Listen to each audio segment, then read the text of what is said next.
Alright, all, I'm live. Welcome to, or welcome back to Hanging with Dave here on Dave's Techway. This is episode 16, I believe it is. Got a little bit of tech news going on today, then we're going to get into the comments, the Q&A part of it all. Just a little disclaimer here. I do drink my cold Budweiser while I do the show. And I am a truck driver by trade, so you may hear a cuss word or a wordy word or a dirty word or however you want to say it. In today's episode, we're going to be discussing the ASRock B550AM motherboard. Got two articles on that. And the GTX 1650. It used to sell with the GDDR5 memory, and I guess now they're going to pump it up to GDDR6 memory. I guess you're going to have to, whenever you're going to go buy one of these budget graphics cards, you're going to have to start looking to make sure it's got the right memory that you want with the way it's looking. So let's jump over here into the desktop here and see what we got here. And like always, guys, you know, if the articles, you want to read more about the articles or whatnot, you can always go down in the comments. They will be down there. The links for the articles I'm talking about will be down there in the links down there below the video in the description. The first one's from WCCF Tech. It was published 5 hours ago. And Tom's Hardware is also talking about this. They're both linked down in the description. Tom's Hardware was 2 days ago. The B550 AM gaming motherboard, pictured and detailed. Budget AMD Ryzen 3000 boards on the horizon. Basically, it's a cut down version of the 570. It does have support for the PCI Express 4.0, which is a pretty big increase. You know, still a AM4 socket for the Ryzen processors.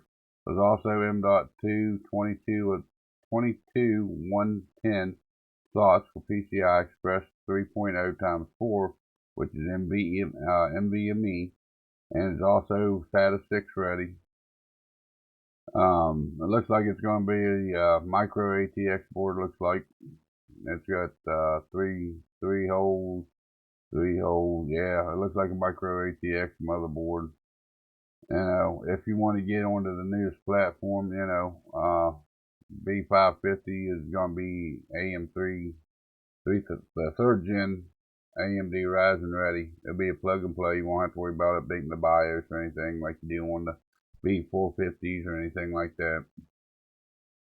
But they will also support the first and second gen Ryzen as well.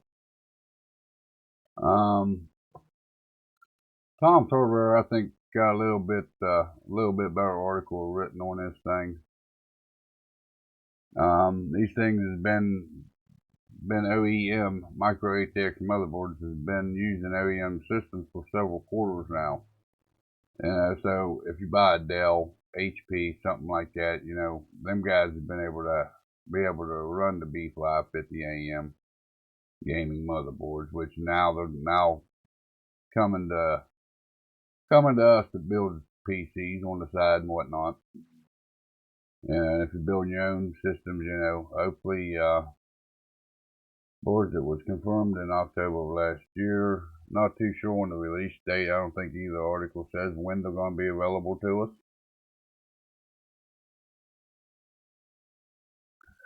Pretty much they're going to be a replacement for the B450 series.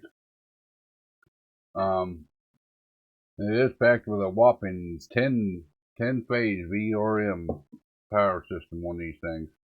So you should be able to get pretty good overclocking out of these compared to the B450 model. As long as, you know, I mean, that's with the VRM specs. You know, because most B450s only got like a 6 phase, I believe. If I'm not mistaken, these things are coming up with 10. So, yeah, they looks like a pretty good little solid motherboard. Of course, ASRock's a pretty good vendor to go through for your motherboards. I've never had any problem with any of the any of the motherboards. Next on our hit list is NVIDIA GeForce GTX 1650 with DDR6 memory. Shows up, entering the Turing family, beginning shift to the G6 memory in 2020. Here's some of the manufacturers of them that's got them that they've got from video cards is actually found. You know, if you look up 1650, they usually come with the DDR5 memory. These are coming with DDR6 memory instead. And they're supposed to also go up to 4 gigs of memory. I guess they used to have 2 gigs of memory. Let's see here. Let's take a look. See here. Let's go here and GTX 1650. There we go. Yeah, they're actually already out with DDR6.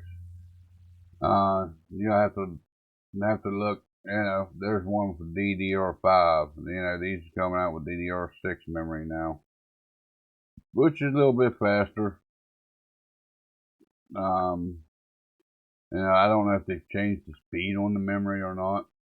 128-bit bus on these. I think that's the same as I believe it's the same as the DDR5 memory. Let's see here. DDR5, yeah, still 128-bit bus. You know, but you're going from DDR5 up to DDR6, which is some of the newest. You know, supposed to be faster memory than what the DDR5 is. And there's some of the Turing family GPUs, GTX and RTX cards that they've got out. Some of the stats they've got if you'd like to look through them. Now, like I said, the articles will be linked below for it. But yeah, that's about all the news I could find as far as budget stuff goes. I don't see where it's going to make much of a difference on these cards, but especially if the GPU can't use up to the DDR5 memory that they put on them, let alone going up to DDR6 memory on them. But it is what it is. You know, I guess anything for NVIDIA to try to get an upper hand on AMD with their cards they've been releasing. So yeah, those are 2 news articles I found. Like I said, you know, it is pretty well based around the budget side of things, but there ain't a whole lot of information on either one really. You know, really ain't much of a uplift to anything. You know, the DDR6 for the DDR5, yeah. You know, the B550 motherboards. You know, it's nice if you build a new system and you're looking for a Ryzen 3000 processor to drop into it. You don't have to update the BIOS. And it does feature the PCI Express PCI Express 4.0 instead of 3.0. If you have, but I don't understand why you'd be buying a B550 motherboard if you can afford a 4.0 Express M.2 NVMe drive.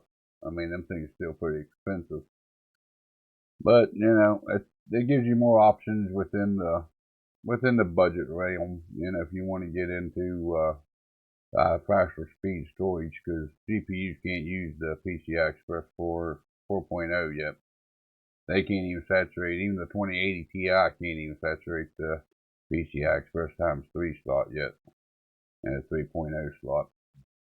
But you know, I guess it's there for upgrades in the future. Comments for this week. We haven't had a whole lot on the channel here. Well, let me get you flipped back over here. You looked at me. You looked at my pretty face long enough. And before I get into this, I'm going to throw a disclaimer out like I do every week. If I butcher your name, I am completely and utterly sorry, but I ain't very good with names. But I'm going to try my best anyway. Especially when it comes to these YouTube handles some of y'all have. I guess first one, Emunel Solus Pasadus. This is why the motherboard sometimes doesn't start and keep booting. Takes you to the BIOS or not at all, and that's on how to disable the onboard graphics.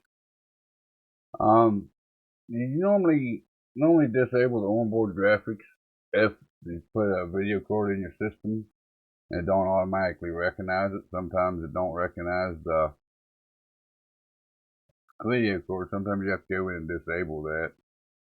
The motherboard keeps booting into the BIOS or don't boot at all. That sounds like a error within it finding the Windows boot up. As long as you got a hard drive installed that's got Windows on it, it should boot into Windows. This shouldn't have much to do with it not booting into Windows. But thanks for watching. Thanks for the comment. I'll write him back in a little bit. I'll try to go through these, answer more video and through the live stream, and then I'll go back and then type out to them. But nah, that ain't why it would keep booting into Windows. That sounds like a hard drive that ain't being recognized, or it ain't recognizing your Windows install. The best devil. What's the best stable settings for the Ryzen 5 3400G, dude? And that was on how to overclock the Ryzen 2400G on the Gigabyte B550AM DS3.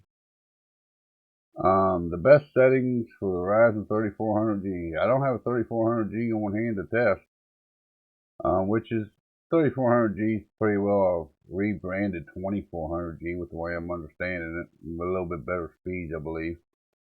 A little bit better IPC, but basically it's the same chip. And when you're talking about overclocking, you have to try your own chip to figure it out. I mean, you could own 3 different 3400Gs and put them all on the same motherboard, and they'll overclock the different frequencies with the different voltages. My 2400G going through the BIOS, I got 3.9 gigahertz out of mine, and I was pushing 1.43, 1.44 volts out of mine. It ended up being pretty stable for me. As far as the 3400G, I'd have to buy one and actually do some overclocking with it to find out. You know, like I said, it all depends on what they call the silicon lottery. You know, how good the silicon is that the processor is made out of.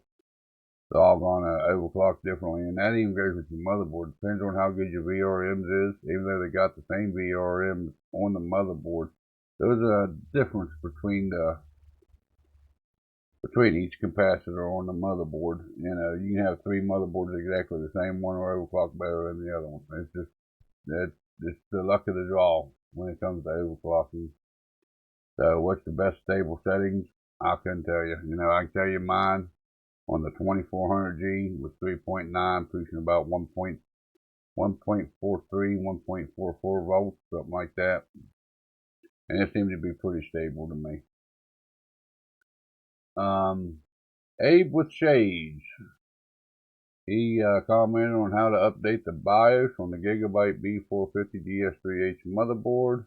You're a good man. Well, thank you. I try to be a good man. I try to do what's right. Thank you guys for watching and for the comments. And that goes to both of you. Let's see here. One day ago, Jason Wilbur. How to overclock the Ryzen 2400G on the Gigabyte B450 Port 3. Thanks for this video and information. I got the same motherboard with the Ryzen 7 2700, 8-core, but was wondering if overclocking you showed if you think that will work. My GeForce Tech piece, my girlfriend's PC is this motherboard and the 2700. But base clock is 3.2 and up to 4.0. I was wanting to get her to 3.6 to 3.8 just to help her gaming a little. My 2700X on the Asus Prime X470 Pro has precision boost overdrive, and I let it do its thing. And HW monitor says it tends to run to 4.0 to 4.3, even a little higher on a couple cores here and there. But I've been looking for a good guide to bump her processor up a little more towards my clocking speed. But I get out of her house, I'll try what you showed and see if it works. Bumping her up a little bit. Thanks, man. Well, you're welcome. Ryzen 7 2700. I did put that in this motherboard, but I never did try to overclock with it, really. I overclocked the 2400G. The 2700, you should have no problem being able to bump it up to 3.8, 3.6. Even at the 2400, I got it up to 3.9. 2700 is a much better processor. It's better bin processor. So you should be able to get 3.8 out of it with little problem. My suggestion would be to watch port 1, 2, and 3 of this guide if you're planning on trying to overclock with it. It was kind of a stumbling tutorial guide. You know, I was trying to figure it out myself, and people were giving me information, so it ended up being a 3-port series on that. But yeah, if you bump up your, if you bump up your CPU speed, you bump your voltage up, you should be no problem getting 3.8 gigahertz out of Ryzen 7 2700. If I'm not mistaken, the 2700 actually boosts up to 3.8 on its own. If I'm not mistaken. But yeah, that should work pretty good for her, But thanks for watching and thanks for the comment. I'm glad I could help you. Hemishinu Nimbethcore, 1 day ago. How to update the BIOS. Hello, sir. I have copied the file to the USB drive, but when I enter the BIOS and click on Update BIOS, it does not show any USB drive. Try a different USB drive. I don't know why, but some USB drives won't show up in the BIOS and other ones will. Either that or it ain't formatted right. You need to make sure it is formatted to FAT32 before you put your files on it. If that's the only flash drive you've got, I'd make sure it's formatted to FAT32 before putting the files on it. Or if you have another USB drive, try another USB, but make sure it is formatted to FAT32 or the BIOS won't recognize it. That'd be my best suggestions on that. But thanks for watching and thanks for the comment. Wigged Horser. Hello, thank you for this video. Can I please ask you something? If I buy the Ryzen 3400 with Vega 11, can I use the Gigabyte B450 DS3H for the 3400G, or will the motherboard have high temperatures? I was on how to dedicate more RAM to the Ryzen integrated graphics. You should be fine. You really don't worry about the motherboard getting hot. It'd be the CPU you'd really worry about getting hot. But the 3400G, you'd have to update the BIOS to run the 3400G on the B450M DS3H. But yeah, your temperature should be in check. Like I said earlier, the 3400G is pretty well just a refresh of the 2400G. But you would have to update that BIOS to get that one to work properly on it. But thanks for watching and thanks for the comment. I hope that helps you. As far as your temperatures go, you should have no problem with that.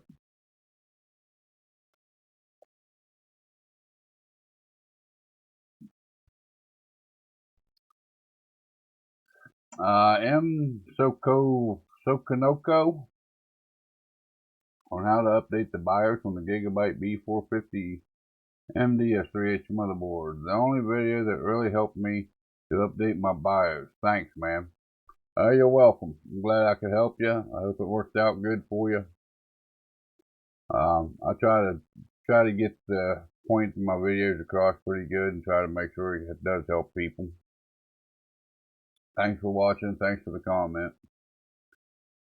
We got cable by Bawasko, something like that. That's how to overclock the Ryzen 7 on the 2700 with AMD Ryzen Master software. You need to do a longer stress test. This test just checks if it can do it. Doesn't mean it is stable for 24/7 daily use. It's been a while since I've done that video. But most of the time when I do my overclocking, I'll put it through a stress test for about a half hour or so, up to an hour.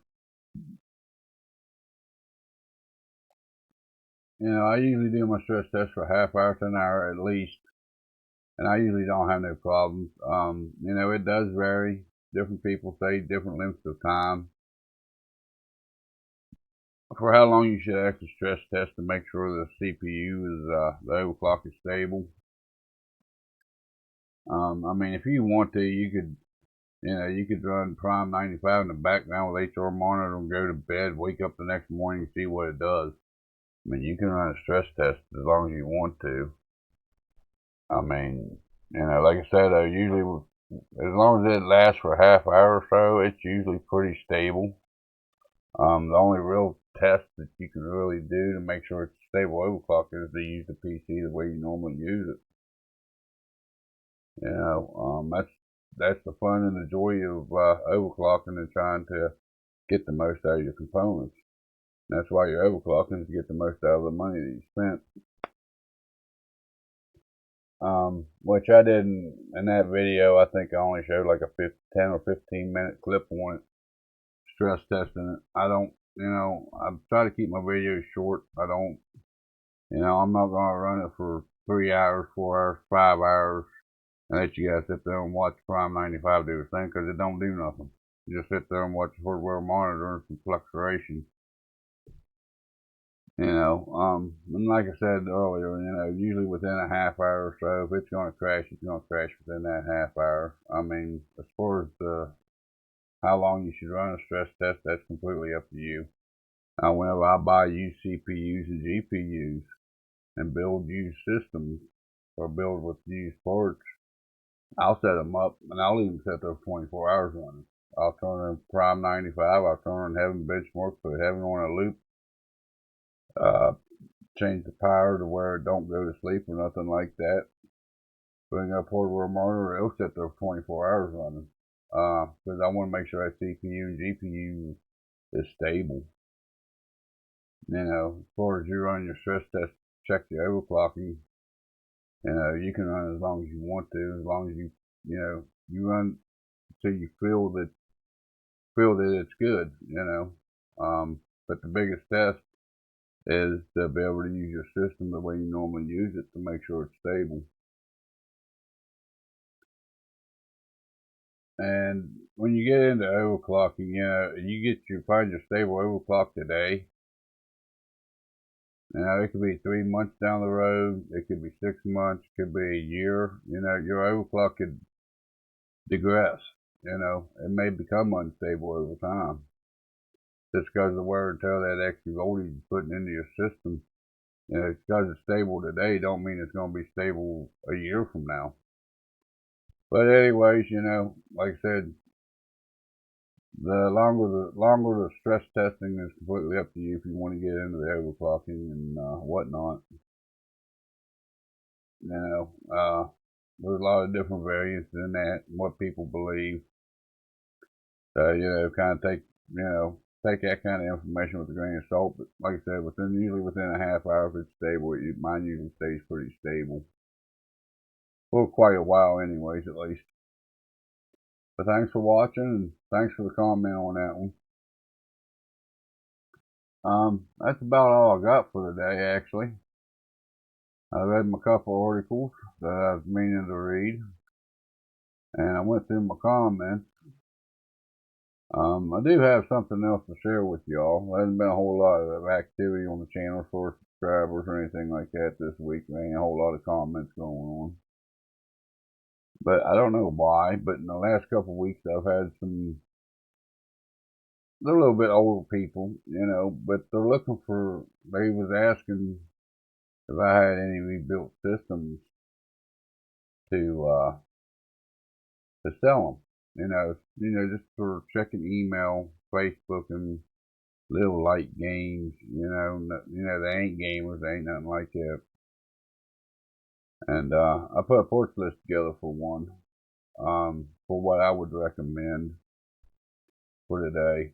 You know, it ain't quite like what I built my girlfriend. If you didn't see, it's $200 office PC that I put together. This one's actually a lot better than what that one actually is. But this is kind of what I'd come up with for something like that. Hold on a second. Let me try to get me out of the way here. I'm throwing up some of the prices. There we go. We'll throw me over there for right now.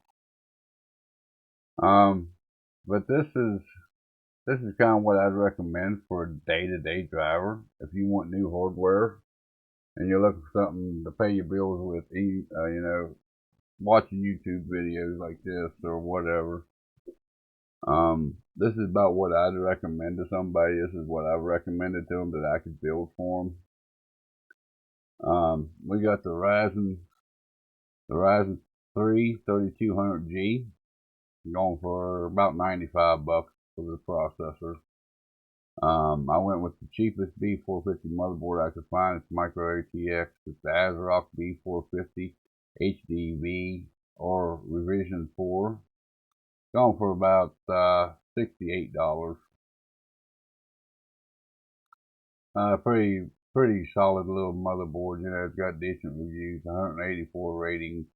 Got 4.3 stores out of it. Can't be too bad of a motherboard.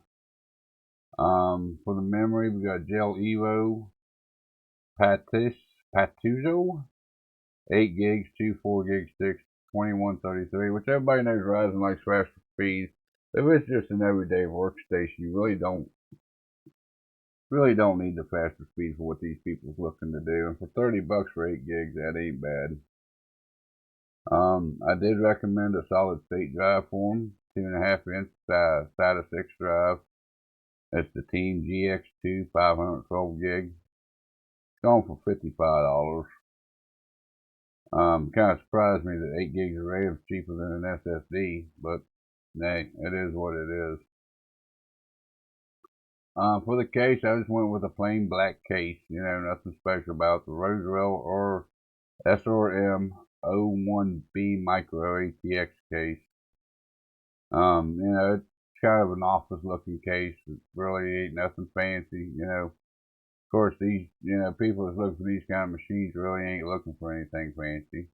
Just something to keep the ports in, to keep it kind of cool. It does come with a back fan on it.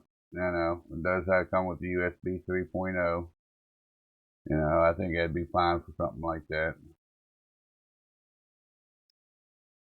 And then Thermaltake Smart Series 430 watt 80 plus certified power supply. It's a white power supply. It's only 80. Sorry about that. It's only 80 plus white. It ain't a bronze, it ain't gold or nothing like that. It's 430 watt unit. But if you look at PC Port Picker, they're estimating this thing to only run like 140 watts or something like that. Since it's on my saved, it ain't showing me. Let's see here. Where's it at? It ain't showing me how many wattage it's pulling, but I think it said it was pulling like 140 watts out of it. So that 430 watt would be more than enough to do what it needed to do. But it comes up to about $319 for the ports. I'd charge a little extra for the expense or my knowledge and putting it together for them. It takes half hour, 45 minutes, and by the time you put Windows on and install Windows and everything else, you're looking at another half hour, 45 minutes. Looking at possibly a couple days for updates, depending on what's on the USB drive that you're installing Windows off of. But I think that'd be a pretty good, solid little system for something like that.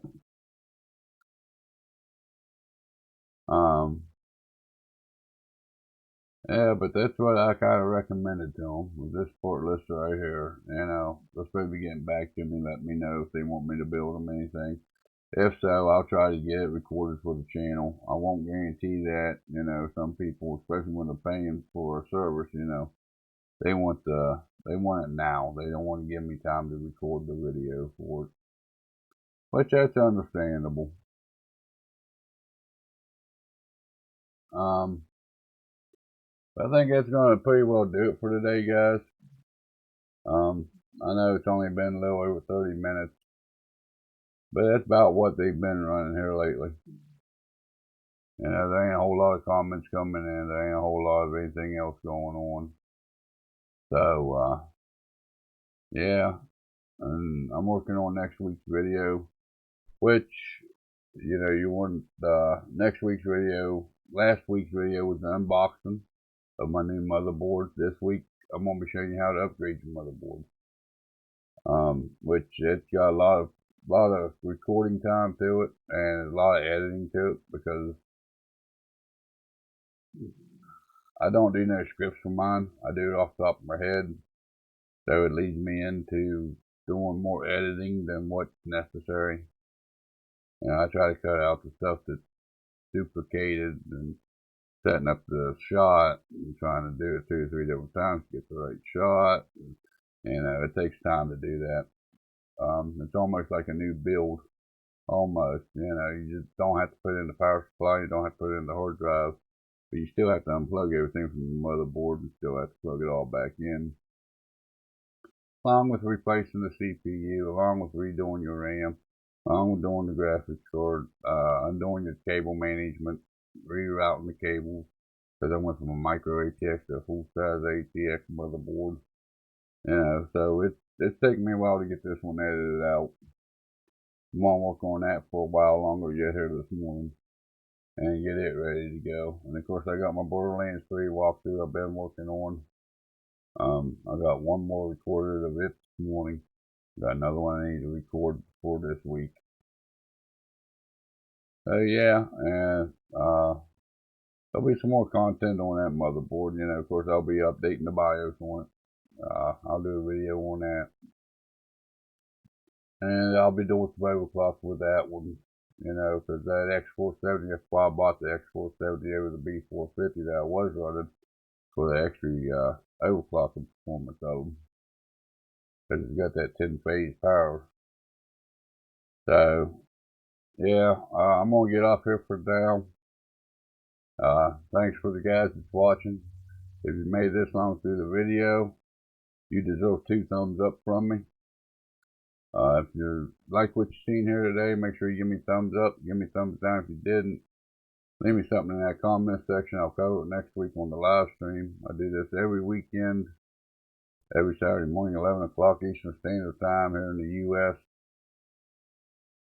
Don't forget that little lonely subscribe button downstairs with that notification bell. That way you're notified next time I put out something or I go live on here on YouTube. With all that being said, cheers to y'all, and y'all enjoy your weekend and have a good day. I'll see you in the next video or the next live stream, whichever way the situation may be.